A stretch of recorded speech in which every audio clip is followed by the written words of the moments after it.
Hi, it's Darius again from Mississippi Music. Today, we put together a panel of seasoned band directors that will help a lot of you young educators in your endeavors as a teacher. Joining me today, we have Mr. Duncan Goff, retired band director of 33 years. Mr. Chuck Reynolds, current band director at Madison Central High School in Madison, Mississippi. Mr. Zach Harris, retired band director of 31 years and current professor of music at William Carey University.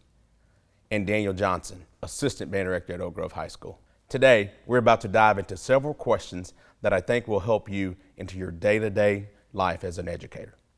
We're going to start with Mr. Duncan. Mr. Duncan, in the eye of a judge, what do you think are some key practices that band directors often look over that prevent the success of their students at festival? I think one of the biggest factors would be teaching the band the proper style. However, there are a lot of factors that go into getting to that point. And one of the factors being music selection.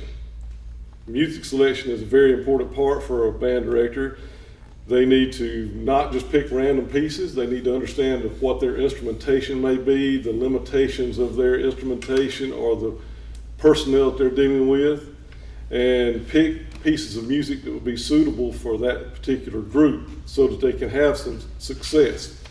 Not be worried about just the particular grade level of a piece of music, but the music that will be suitable for those students. The preparation with the score study, after they pick what they're going to play, picking those scores out and studying those scores, listening to the pieces of music, recordings of other bands playing that music, maybe professional recordings or just bands of other bands around the state that have played that piece of music, so that they can understand what goes into that particular piece better. They need to record their groups. They need to record their rehearsal sessions, the full group, individuals, sections of the group, so that they can listen to that back and understand what's going on with those groups, those sections. They need to learn their listening skills. We've all been trained in a certain area. We may be low brass, where our ears are trained to listen to that low brass better. We may not listen to the woodwinds as well. So we have to retrain ourselves and learn our listening skills better when we get in front of the band, so that we can help each section just like we would the section that we were in when we were in band.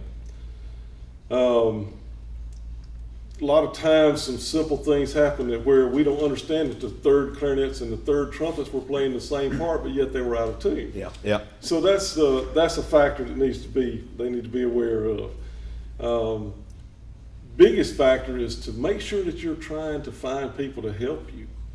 Don't be afraid to seek others and help you, to get other band directors to listen to your tapes if they can't come to the band hall and listen to the live performance of your music. Get them to give you some comments to better help you understand the music and maybe help you produce a better product in the end. Awesome. Duncan, see, when we asked you to do this, I knew we'd get a whole bunch of great information that could help. Even teachers who've been teaching for a long time, I think it could use a lot of information. The good thing about this panel is that it's a lot of other people on here who's also had success. So does anybody want to add anything to what Duncan said? I know he hit a lot of topics there. Yes, you made a really good point at the end about allowing some other people to come in and listen at your recordings and things like that.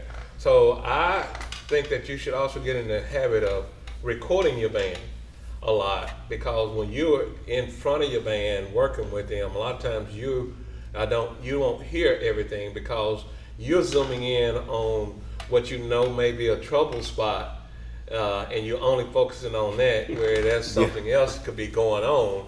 And so recording your band on a regular basis and then listening to it. I used to get in the habit of listening as I drove home, because I lived out of town, and so that was something that I would do. And then I had a little walkie-talkie where I would make comments based on what I heard and things like that. You know, when I've got the time, I go back and look at the score and apply it to the score and stuff like that. So recording your band is really, really important to do that.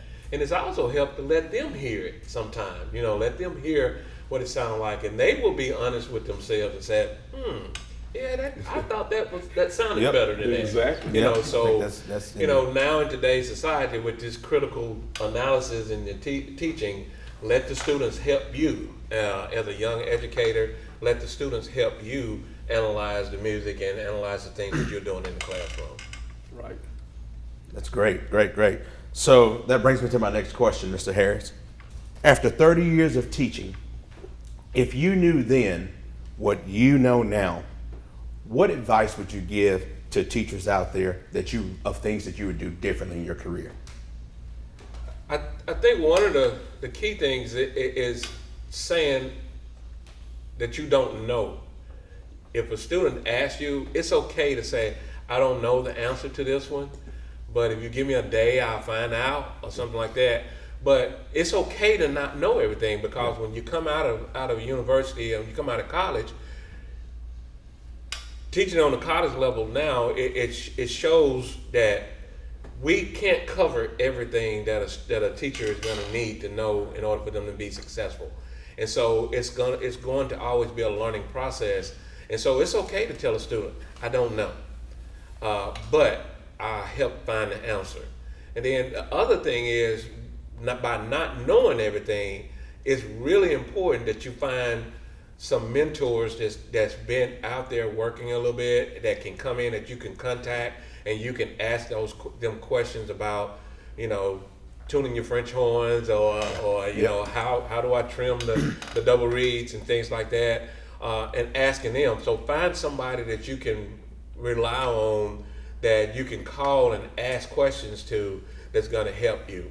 And then the last thing is, it's okay to start bringing people in to listen at your band at the early stages. Don't wait until a week before the festival, because it's okay. It's not going to be a perfect recording.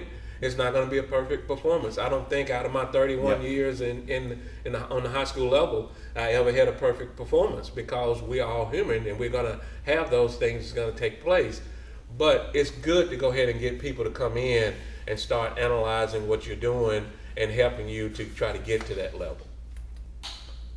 That's great. That's great. Anybody have anything to add to that? Okay, good. So that brings me to my next topic. All right, Chuck, in your experiences, what are some key factors or key practices that you see directors often miss that prevent their program from being successful from grades 6 through 12? And I tell you what, and I'll actually scale that question down a little bit. Can you start with talking about retention throughout the program? Sure. Retention is one of those things that we fight with every year, especially at this time of year. I get upset and I get nervous because they start scheduling for next year. The biggest piece of advice I could give a young band director, and it took me a long time to learn this one, is don't take it personally. We invest so much time in those kids. Everybody's shaking their head. That must be that it breaks your heart when one of them says, I'm not going to do it anymore. So I would say don't take it personally. With retaining, it's gotten, every school situation is different. Sure. There are more and more opportunities for the students now, especially in the middle school classes. They have all these different courses they can take. So what I've relayed and what we have decided at our school is the kids, they're there to play.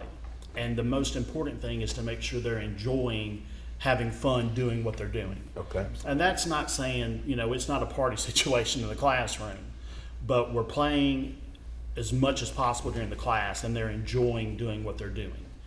And through the middle school, we have found that we hang on to those kids, and 6 through 8. Yes. And then you have that next level bumping from the middle school to the high school. That's the hardest retention spot, because they're growing up, they're going to experiment more, they're going to try more of those other classes. Especially you have those students that are on the upper end of academics that are going to start getting to the AP classes and things like that. And then you have your kids on the lower scale who they have to remediate, so you lose them for those reasons. So I would just say encouraging those kids as much as possible along the way, letting them know how much you value and what they add to your program. You don't want to lose anybody, and talking to parents, because a lot of times parents may not realize how good that student is at Until doing you what they're educate, doing. it's educating the parents Right, as well. but if Yeah. you reach out to that parent and say, John is a great tuba player, and he's got a great opportunity. If he'll just stick with it for 4 more years, he's going to get a scholarship and he's going to go to school. So reaching out to those parents and just talking to the kids and letting them know how much they are valued within that program. And then if you can get them to the high school and they see what high school is, because it's totally different, Yes. and how much fun that is, then you can usually hang on to them. Awesome. So I would like to scale that question a little bit more, because with me being an ed rep at Mississippi Music, it's same as Duncan, we see 30 schools a week, and the story at every school is different. And one of the main stories that seems to be consistent is your relationship with your administrators at whatever school. I'm sure you see that as well. Chuck, can you talk about how you've, over your career, developed positive relationships with your administrators to support your program? Well, one is just having an open dialogue and communicate. If you let them know what's going on with your program, if you're having those, open conversations, they are a lot more likely to support you and what you're doing. Luckily, in my district, they understand how important, arts and especially music education is for testing. Yes. We're lucky in our program. I know, and this goes back to when Duncan was the director of bands there, we went through 10 years where the valedictorian or salutatorian or both were in the band. We have 30, or it was 20, I think, National Merit semifinalists this year, 20 of them, I think. 12 of those kids are in band. So they realize how important what we do is to the culture of the school. So in that way, it makes our job a little bit easier to communicate with the administration, what we're doing, and them supporting us. So Zach, and as well as Duncan, I see you both shaking your head. So it looks like you got something to add on there. Zach, you want to go ahead and add it on? I think one of the key factors is don't get in the habit of every time you're going to see your administrators, you're asking for something or complaining. Okay, yeah. You just want to go. Sometimes I used to just go in there and check on them, see, hey, how you doing today? How you doing today? Man, I hear that test scores are getting better, or this, that, and the other. I like to see her. Or you brag on your band students to your administration. You just got, hey, by the way, we had 10 students make our district or what have you. And you do those things. So, because you don't want it to get to the point where every time that the administrators see you coming, they turn to go the other direction because you're constantly having your hand out, or you're complaining about, needing more additional help or more funding and things like that. Because at the end of the day, the administrator main concern is the safety of that school and everybody doing what they're supposed to do. And so you got to think about all the responsibilities that they have. So I would go up there if I hit my planning period during the lunchtime. I would go up to the cafeteria and relieve the administrator and say, hey, why don't you guys go and take a break? I'll watch the students in the cafeteria today. I'm developing that relationship. I bet you that paid dividends. Because eventually, Yep. I am going to come to them and ask for something. But I'm developing that relationship with them to where it's not just about me. It's not about me. It's about those students enjoying being a part of something that's going to help them. Music they can do for the rest of their life. Yep. And so I used to hit that to the administrators. I said, the craft that they're learning right now, I know somebody that's 83 years old that still sits and plays the clarinet. Yep. I don't know no 83-year-old still playing football. Yep. Yep. And then I turn and walk away and give them something to think about. Give them something to think about. Yeah. But you develop that relationship. You learn their personality, and you develop that relationship with your administration. And it gets to the point where they'll start calling you in and saying, what do you need for next year? I'm really proud of what you're doing with the program. What can I do to help? You know. Awesome. So, yeah. Awesome. Duncan?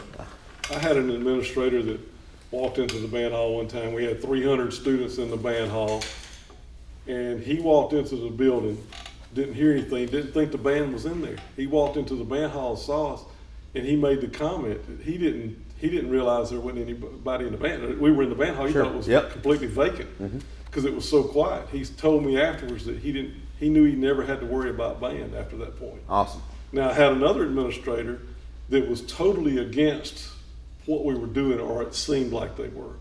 So I had to kind of train them what was going on with band. So I would invite them to events, get them to come to the band hall, get them to come to contests to try to teach them what's going on with band so they could hopefully understand better what they were dealing with band.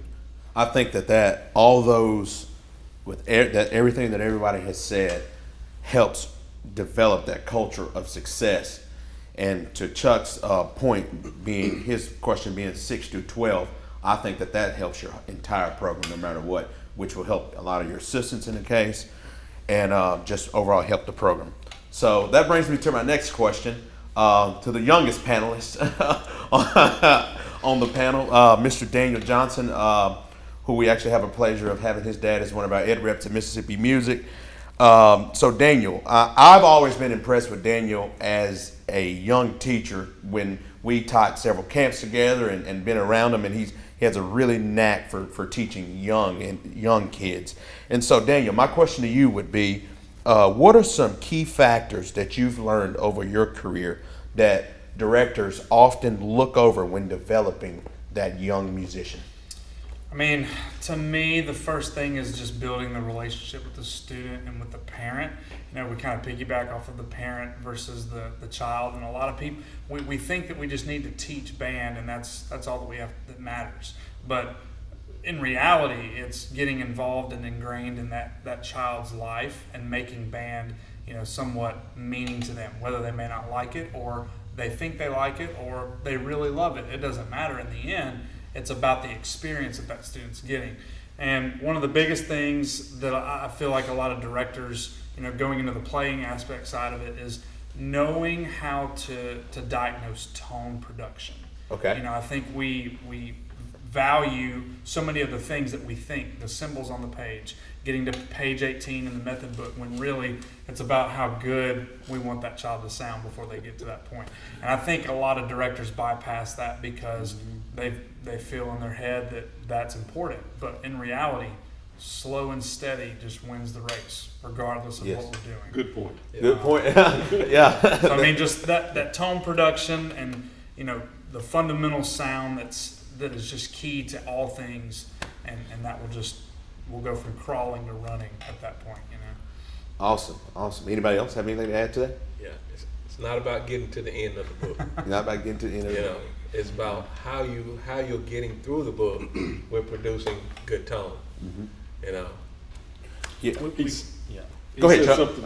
Well, I was just going to say, we get so caught up with having to do a performance that we stop teaching the fundamentals. Yep. And especially at that young age, like Daniel said, in 6th grade, tone. Because if you don't set that embouchure and have the best sound they can have, technique is you can teach and you can develop. But if they don't have that fundamental tone quality early, it's just going to be harder and harder for that student to be successful. Well, and if I can piggyback on the tone, I mean, it goes back to breathing. You know, we as humans, we breathe naturally, second nature, like walking around, and they don't know it takes more air past saying just their name or their Yeah. ABCs. So when they're sitting down and having to actually hold a metal or wooden object and putting different types of air through it, it's athletic breathing. So that's the very first thing that we bypass. If not, some directors don't even think about it. They just go right into what do we do here, as opposed to from the inside out. Yep. What you got, Duncan? Well, he was talking about the relationship with parents and students, and I always told my staff to not just make the calls that were bad to the parents, Yeah. that you were complaining about something, but pick somebody out once a month or once a week and call that parent and just tell them how great their kids are doing. You can get a lot of mileage out of that. Yep. Awesome. I would like to thank you guys for joining us. I think a lot of directors will get a lot of information out of this video. And also, good luck to you guys, and thank you for using Mississippi Music.